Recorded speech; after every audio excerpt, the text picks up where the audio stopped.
Welcome friends. आज की video में हम देखेंगे बिहार की नदियां से संबंधित प्रश्न जो कि आपके एग्जाम में पूछे जाएंगे।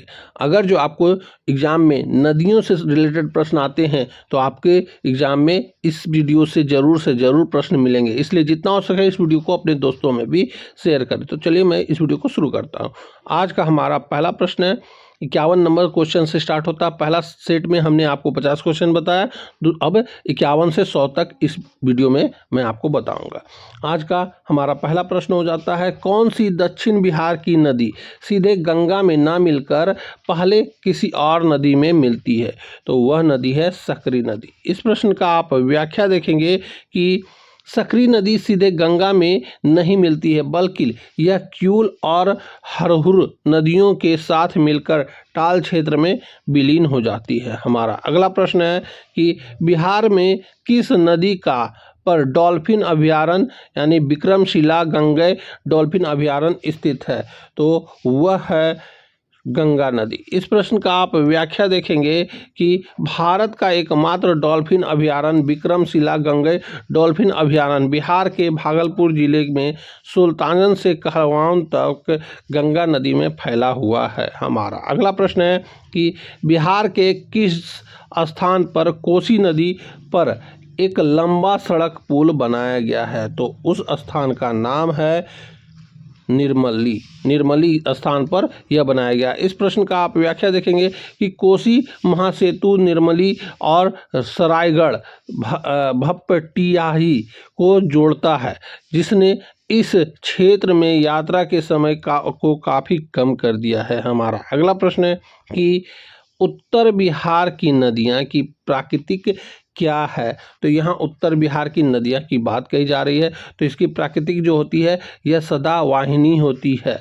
इस प्रश्न का आप व्याख्या देखेंगे कि उत्तर बिहार की अधिकांश नदियाँ हिमालय के ग्लेशियर से निकलती है, इसीलिए उनमें वर्ष भर पानी रहता है। हमारा अगला प्रश्न है, दक्षिण बिहार की नदियों की प्रकृति क्या है? तो यहाँ दक्षिण बिहार की नदियों की बात कही जा रही है, तो इसकी जो प्रकृति होती है यह बरसाती मौसमी होती है। इस प्रश्न का आप व्याख्या देखेंगे कि दक्षिण बिहार की नदियों पठारी क्षेत्रों से निकलती है और मुख्य रूप से मानसून की वर्षा पर निर्भर करती है, इसीलिए गर्मियों में वे अक्सर सूख जाती है। हमारा अगला प्रश्न है कि कौन सी नदी राजमहल की पहाड़ियों से निकलकर बिहार के दक्षिणी पूर्वी भाग में बहती है? तो उस नदी का नाम है गुमानी।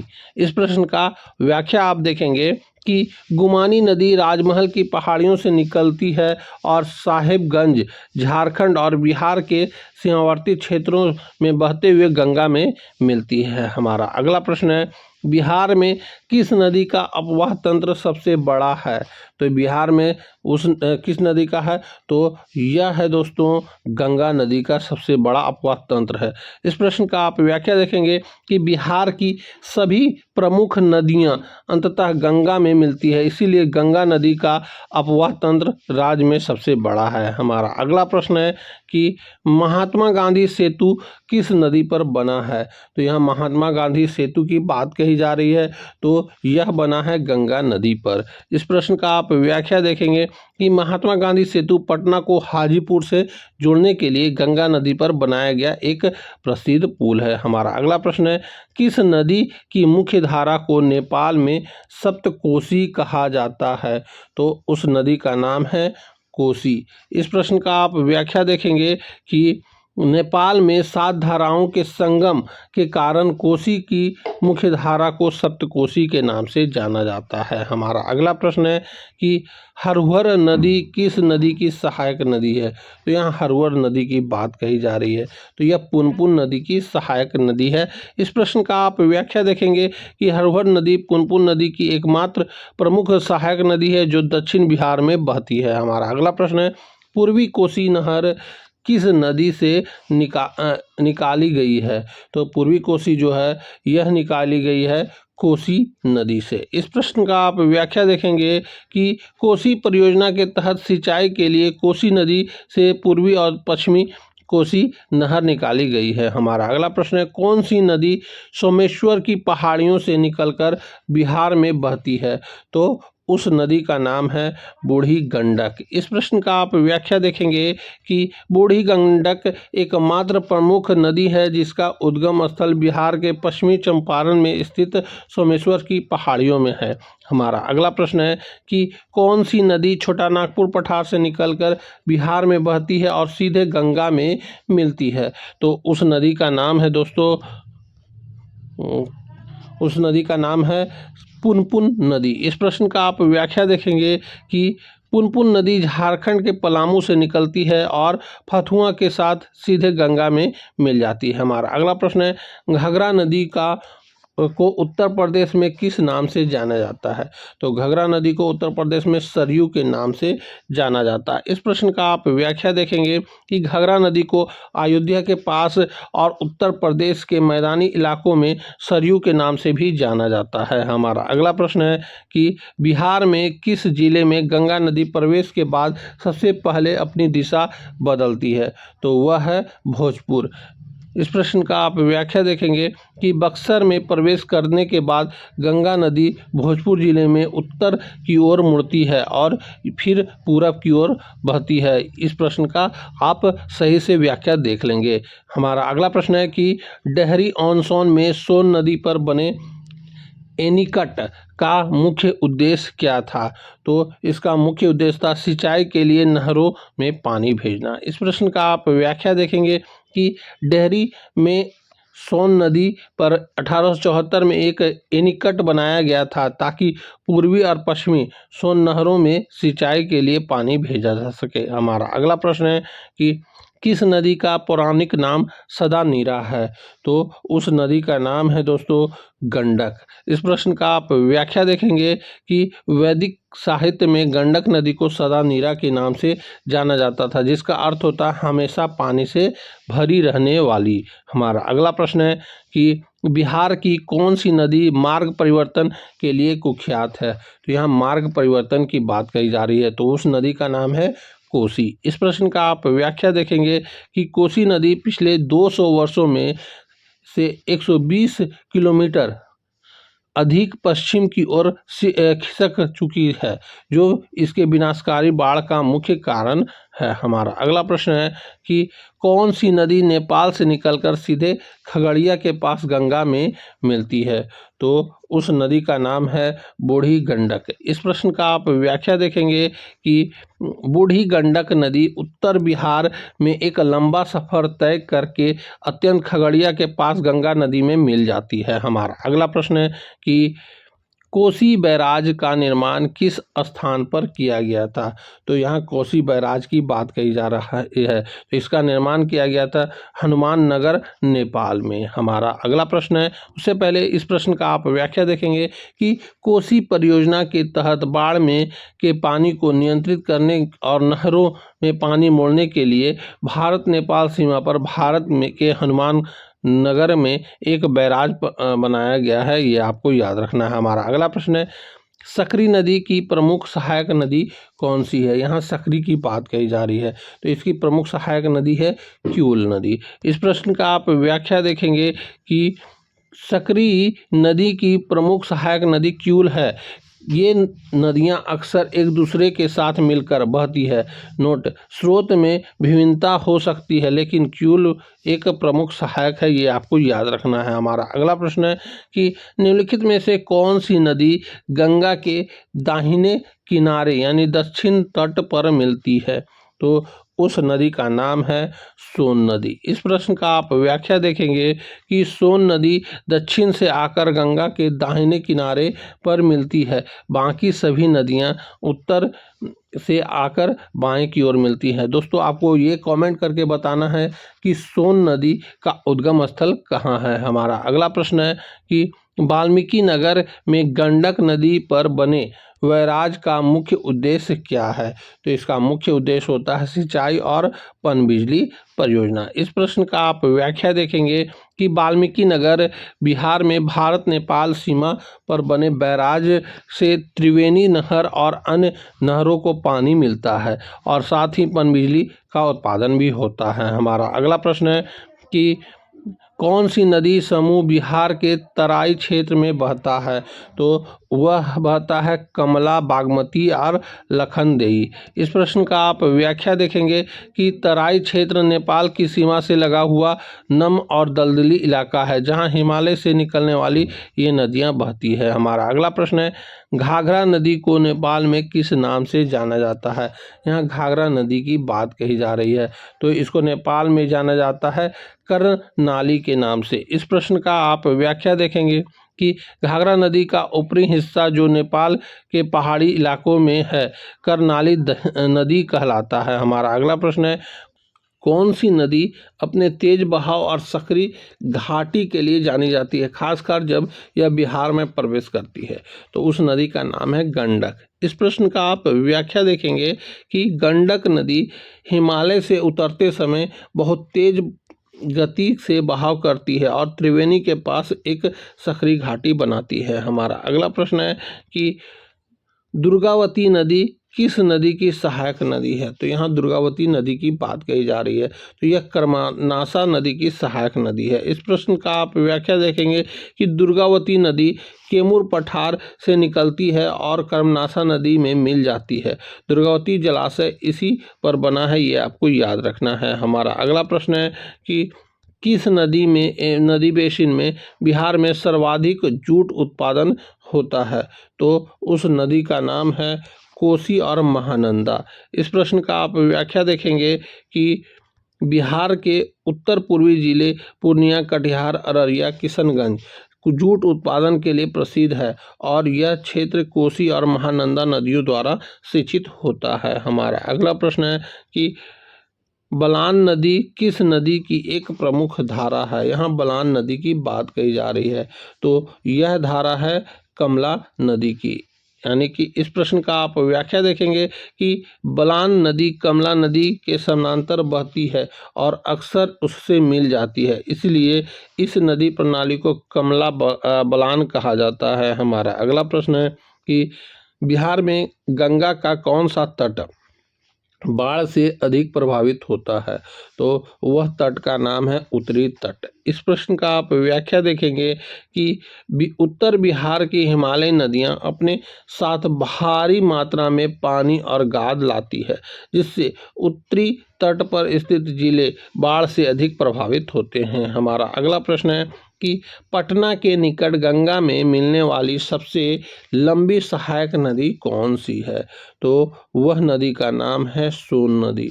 इस प्रश्न का आप व्याख्या देखेंगे कि सोन नदी अमरकंटक से निकलकर एक लंबा सफर लगभग 784 किमी तय करती है और पटना के पास गंगा में मिलती है, जो इसे इस क्षेत्र की सबसे लंबी सहायक नदियों में से एक बनाती है। हमारा अगला प्रश्न है कि कर्मनाशा नदी का उद्गम स्थल किस पठार में है। तो यहाँ कर्मनाशा की बात कही जा रही है, तो इसका जो है उद्गम स्थल कैमूर पठार में है। इस प्रश्न का आप व्याख्या देखेंगे कि कर्मनाशा नदी विंध्य श्रृंखला के कैमूर पठार से निकलती है। हमारा अगला प्रश्न है, कौन सी नदी बिहार और झारखंड के बीच सीमा का एक छोटा हिस्सा है। तो उस नदी का नाम है सोन नदी। इस प्रश्न का आप व्याख्या देखेंगे कि सोन नदी रोहतास जिले में बिहार और झारखंड के बीच एक छोटी सीमा बनाती है। हमारा अगला प्रश्न है, घोंघा झील घोघा झील जो है बिहार के किस जिले में स्थित है और किस नदी से जुड़ी है। घोघा झील की बात कही जा रही है, तो यह स्थित है दोस्तों कटिहार, महानंदा और गंगा नदी पर। इस प्रश्न का आप व्याख्या देखेंगे कि घोघा झील एक अक्सबो झील कटिहार जिले में स्थित है और इसका संबंध महानंदा और गंगा नदी के प्रवाह से है। हमारा अगला प्रश्न है कि किस नदी की रेत में सोने के कण पाए जाते हैं, यानी कि किंवदंतियाँ हैं, माने कहानियाँ हैं। तो वह है नदी सोन नदी। इस प्रश्न का आप व्याख्या देखेंगे कि सोन नदी का नाम इसी विशेषता के कारण पड़ा है कि इसकी रेत में बहुत सूक्ष्म मात्रा में सोने के कण पाए जाते हैं। हमारा अगला प्रश्न है, पूर्वी त्रिवेणी नहर का निर्माण किस जिले की सिंचाई के लिए किया गया है। तो वह जिला है पूर्वी चंपारण। इस प्रश्न का आप व्याख्या देखेंगे कि त्रिवेणी नहर मुख्य रूप से पश्चिमी चंपारण के लिए, लेकिन इसकी शाखाएं और अन्य संबंधित नहरें पूर्वी चंपारण और अन्य जिलों को भी सिंचित करता है। हमारा अगला प्रश्न है, बागमती परियोजना का मुख्य उद्देश्य क्या है। यहाँ बागमती परियोजना की बात कही जा रही है, तो इसका मुख्य उद्देश्य होता है बाढ़ नियंत्रण। इस प्रश्न का आप व्याख्या देखेंगे कि बागमती नदी उत्तर बिहार में बाढ़ का एक प्रमुख कारण है, इसीलिए इस पर बनाई गई परियोजना का मुख्य उद्देश्य लक्ष्य बाढ़ को नियंत्रित करना है। हमारा अगला प्रश्न है कि महात्मा गांधी सेतु के समानांतर गंगा नदी पर बनने नए पुल का नाम क्या है। तो इस नए पुल का नाम है जेपी सेतु। इस प्रश्न का आप व्याख्या देखेंगे कि दीघा सोनपुर पुल, जिसका आधिकारिक नाम जयप्रकाश सेतु यानी जेपी सेतु है, एक रेल सह सड़क पुल है जो गांधी सेतु के पश्चिमी में स्थित है। ये आपको याद रखना है। हमारा अगला प्रश्न है, कौन सी नदी सीतामढ़ी जिले से होकर बहती है। तो उस नदी का नाम है लखनदेई और बागमती।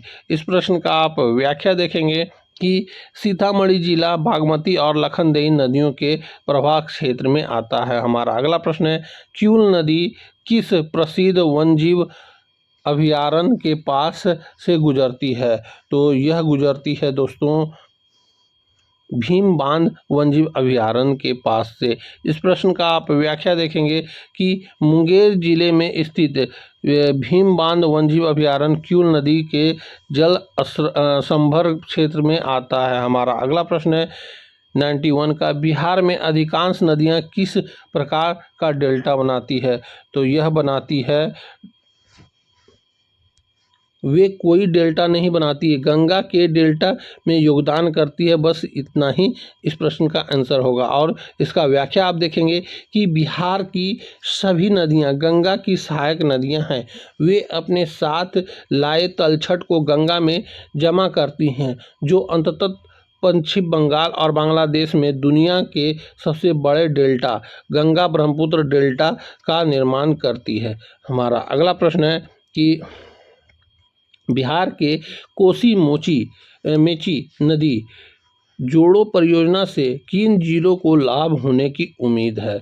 तो उन जिला का नाम है पूर्णिया, कटिहार, किशनगंज और अररिया। इन जिलों को लाभ मिलेगा। इस प्रश्न का आप व्याख्या देखेंगे कि यह परियोजना कोसी बेसिन के अतिरिक्त पानी को महानंदा बेसिन, जिसकी एक सहायक मेची है, में स्थानांतरित करेगी, जिससे सीमांचल क्षेत्र के इन 4 जिलों को बाढ़ से राहत और सिंचाई का लाभ मिलेगा। हमारा अगला प्रश्न है कि तिलावे और जीवबच्छ किस नदी की सहायक धाराएं हैं। तो यह है दोस्तों कमला की। इस प्रश्न का आप व्याख्या देखेंगे कि तिलावे और जीवबच्छ जैसी छोटी नदियां कमला नदी की सहायक धाराएं हैं जो मधुबनी क्षेत्र में बहती है। हमारा अगला प्रश्न है कि कौन सी नदी अपने किनारे होने वाले सोनपुर मेले के लिए प्रसिद्ध है।